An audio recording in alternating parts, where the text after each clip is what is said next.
Kan artinya, oleh karena itu yuk sekarang kita berpikir, jangan takut murtad dong.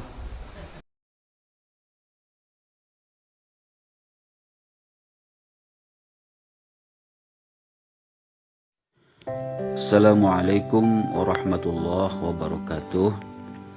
Alhamdulillah wassalatu wassalamu ala Rasulillah wa ala alihi wa sahbihi wa mawalah, amma ba'du. Kaum muslimin dan muslimat rahimakumullah, telah beredar sebuah video yang konon cukup viral, katanya bahwa ada seorang buya ya yang sudah cukup tua ya, tetapi malah di dalam penyampaian ceramahnya ada yang seakan-akan menggiring orang untuk ragu kepada ajaran agama Islam gitu. Bahkan keluar kalimat dari buya tersebut yang berbunyi, jangan takut murtad dong. Nah, itu yang viral belakangan ini ya. Nah, tentu saja hal ini akan mengundang respon dan reaksi dari umat Islam. Tentu wajar ya. Seorang buya atau yang dikenal sebagai ulama lah oleh jamaahnya kan, pemimpin agama Islam, kok malah mengeluarkan kata-kata yang seakan-akan menggiring orang untuk keluar dari Islam ya, seakan-akan. Wallahu alam sebenarnya maksudnya apa. Yang jelas perkataan kalimatnya adalah jangan takut murtad dong ya. Nah, saudara-saudara kaum muslim rahimakumullah, menanggapi fenomena ini atau peristiwa yang terjadi seperti ini, saya tidak khusus memberikan perkataan ini untuk si buya ya. Tentu juga untuk ustadz-ustadz yang lain atau ulama-ulama yang lain yang mungkin punya kasus-kasus yang mirip lah atau yang serupa dengan ini. Saya mau mengingatkan kepada kaum muslimin dan muslimat rahimakumullah bahwa Rasulullah itu pernah mengingatkan kita dalam hadisnya tentang kekhawatiran beliau. Ada hal yang lebih beliau khawatirkan daripada Dajjal, lebih daripada Dajjal ya. Padahal Dajjal itu kan sudah sebuah fitnah atau ujian yang sangat dahsyat itu nanti ya, kalau ketika dia telah datang. Tapi ada satu fitnah lagi, ada satu musibah lagi, ada satu bencana lagi, ada satu ujian lagi bagi umat Islam yang lebih ditakuti Rasulullah SAW daripada Dajjal. Ya, apa yang beliau takuti itu? Yang beliau takuti itu adalah munculnya pemimpin-pemimpin yang menyesatkan, al-a'immatul mudillun, para pemimpin yang menyesatkan. Menurut para alim ulama, ya salah satu yang termasuk pemimpin yang menyesatkan adalah ulama-ulama yang justru mengajak umat kepada kesesatan. Dia ulama, dikenal orang sebagai ulama, dipandang sebagai ulama, dipandang sebagai kiai, pimpinan umat Islam, ya pemimpin suatu jamaah umat Islam, tapi kok malah mengajarkan ajaran yang menyimpang dari ajaran Islam, atau malah mengajak orang kepada hal yang menyimpang dari ajaran Islam, atau bahkan ya nauzubillah malah meragukan umat Islam dari ajaran mereka sendiri. Ya, ini termasuk kategori pemimpin yang menyesatkan. Ya, ulama-ulama su istilahnya. Ya, ulama-ulama yang justru malah menyesatkan umatnya. Nah, jadi saya ingatkan jangan sampai kita mengikuti ulama yang seperti ini. Ya, saya tidak menuduh ini apakah buya tersebut masuk itu atau tidak ya. Tapi yang jelas ini ada hadis Rasulullah SAW yang seperti ini. Jadi kita harus berhati-hati, ya. Karena secara logikanya, secara logisnya tentunya seorang ulama atau pimpinan umat Islam mestinya tentu memimpin umat Islam untuk malah teguh keyakinannya kepada Islam, ya kan? Kalau enggak, ngapain dia memimpin umat Islam? Kalau enggak, ngapain dia jadi gurunya umat Islam? Kalau dia justru malah meragukan umat Islam dari ajaran Islam itu sendiri. Jadi mestinya tahu diri dong gitu, ya. Oh, saya ini seorang buya, saya ini seorang ustadz, saya ini seorang kiai. Orang mandangnya seperti itu, walaupun secara hakikatnya Allah lah yang bisa menilai, ya. Apa betul dia ustadz atau tidak, apa betul dia ulama apa tidak, yang secara sebenarnya itu hakikinya Allah yang maha tahu, kan.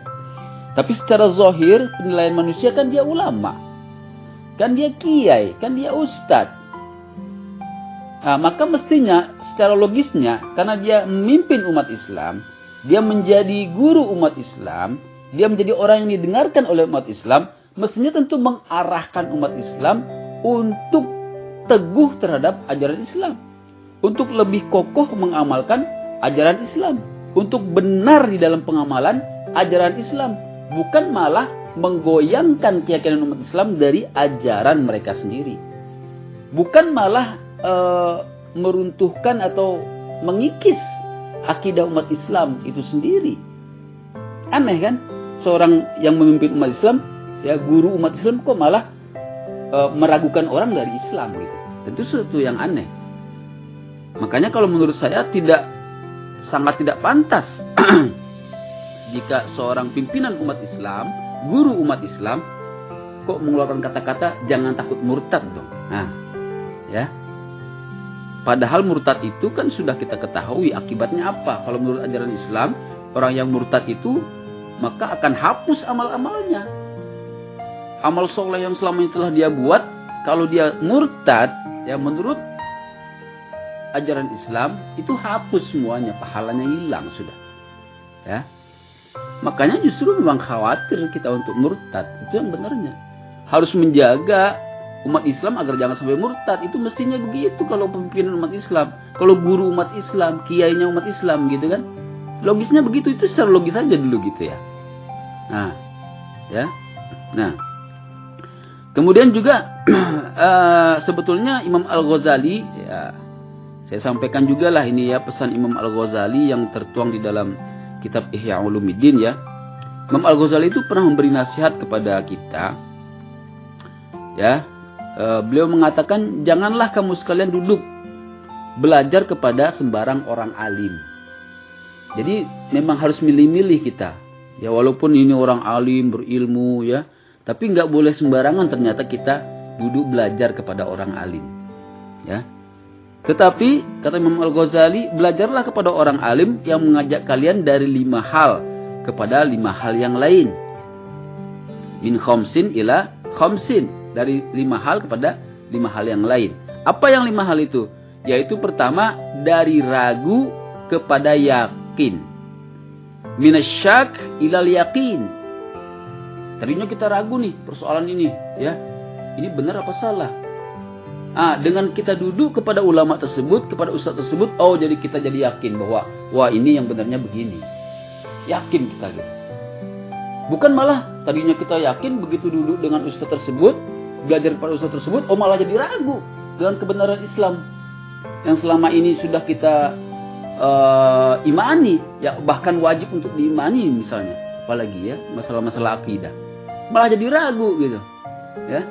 Jadi mestinya dari ragu kepada yakin, minasyak ilal yakin, bukan sebaliknya. Nah, itulah ulama atau orang alim yang kita harus duduk belajar kepadanya. Jadi nggak boleh sembarangan. Itu salah satunya. Yang kedua yaitu minar riya ilal ikhlas. Dari riya kepada ikhlas. Tadinya kita penuh riya, dengan belajar kepada dia, jadi ikhlas hati kita, ya, dalam beramal. Minar raghbah ila zuhud, itu yang ketiga, ya. Dari tadinya kita itu penuh dengan keinginan-keinginan duniawi, ya, lebih cinta pada dunia menjadi zuhud, ya. Justru lebih senang kita kepada hal-hal akhirat. lebih cinta kita kepada akhirat. Nah, yang keempat, ya, minal kibri ila tawaddu, dari sombong kepada tawaddu. Dan yang kelima, minal adawah ila nasihah, dari permusuhan kepada nasihat atau ketulusan. Nah, itulah 5 kriteria yang harus kita perhatikan ketika kita memilih orang alim. Jadi nggak sembarang belajar kepada orang alim. Tentang alim terus belajar, tentang alim terus belajar, tentang ulama terus belajar. Nggak begitu ternyata, saudara. Kita harus pilih-pilih, ya. Yang minimal 5 ini nih kriterianya harus kita perhatikan. Yang pertama tadi adalah dari ragu kepada yakin. Tadinya kita ragu, dengan belajar kepada ulama itu, wah, jadi yakin kita. Tadinya kita ragu tentang keesaan Allah misalnya, jadi yakin kita dengan keesaan Allah setelah belajar dengan ulama itu. Tadinya kita ragu Islam ini benar apa salah, dengan belajar kepada ulama itu jadi yakin kita bahwa Islam itu yang benar. Ya, itulah ulama yang dicari. Tadinya kita ragu nih Rasulullah benar-benar utusan Allah atau bukan, dengan belajar kepada ulama itu jadi tambah yakin kita, jadi yakin kita, hilang keraguan kita. Jadi yakin kita bahwa Nabi Muhammad SAW itu adalah Rasulullah SAW. Tadinya kita ragu perkara ini bagaimana sih? Kata orang begini, kata yang ini begini. Yang betul itu yang mana? Nah, kita jadi tahu, oh ternyata yang betul itu begini.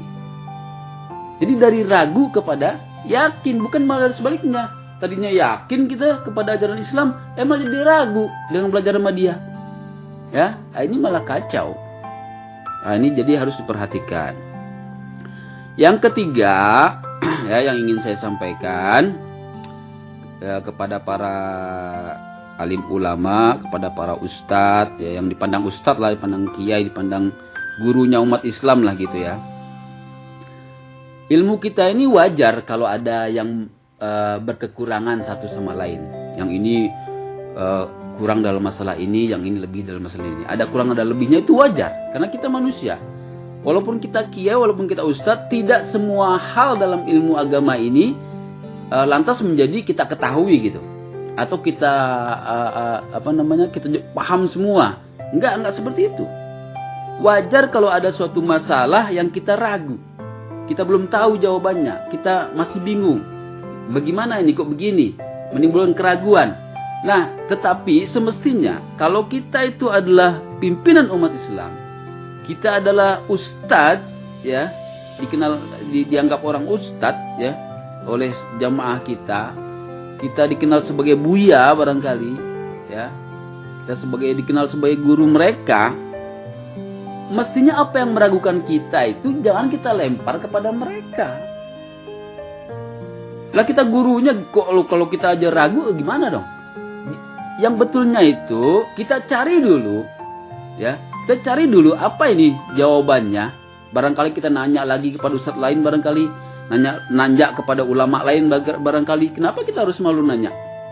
Itu wajar kalau kita nggak tahu satu masalah. Ulama-ulama dulu juga seperti itu. Ketika mereka tidak tahu suatu masalah atau ragu tentang suatu masalah, mereka bertanya kepada orang yang kira-kira lebih alim atau tahu tentang masalah ini daripada mereka. Itu wajar saja. Jadi kalau ada hal yang meragukan Anda tentang suatu ilmu agama, kalau Anda seorang ustadz, seorang yang dipandang ulama, kiai oleh orang, mestinya cari dulu jawabannya. Begitu Anda tahu jawabannya, baru lempar ke jamaah. Oh, begini loh yang benarnya. Sehingga menambah keyakinan jamaah. Bukan malah ketika Anda ragu, Anda bingung, Anda meragukan sesuatu, ya, dilempar ke jamaah. Akhirnya goyang iman jamaah, goyang keyakinan jamaah. Ya gimana nggak goyang? Anda aja sebagai gurunya goyang, terus Anda lemparkan keraguan itu kepada jamaah. Ya jamaah tambah goyang. Jadi saudara-saudara kaum muslimin rahimakumullah, nah ini ya sekedar berbagi pemikiran lah, berbagi nasihat sesama umat Islam kita, ya. Tentunya seperti itulah semestinya seorang ulama, seorang kiai, seorang guru umat Islam, ya. Mestinya malah meyakinkan umat Islam terhadap ajaran mereka. Kalau enggak, ya jangan jadi gurunya umat Islam dong. Sadar diri dong. Kalau memang maunya ngajak murtad, Ya mestinya posisi Anda sebagai murtadin. Bukan saya nyuruh Anda murtad ya. Bukan saya nyuruh orang untuk murtad, enggak, tapi tahu diri gitu. Kalau posisi kita nih sebagai pemimpin umat Islam, sebagai ustadznya umat Islam, ulamanya umat Islam, gurunya umat Islam, mestinya mengajarkan hal-hal yang meyakinkan orang kepada ajaran Islam. Itu hal yang logis aja itu. Logis itu seperti itu. Kalau Anda guru umat Islam, ulama umat Islam, kiainya umat Islam, kok malah meragukan umat Islam dari ajarannya, ya itu aneh. Salah itu. Ya, nggak tahu diri Anda berarti. Salah posisi Anda. Ya. Nah, jadi inilah nih, perhatikan. Mudah-mudahan apa yang saya sampaikan ini ada manfaatnya. Wabillahi taufik wal hidayah. Wassalamualaikum warahmatullahi wabarakatuh.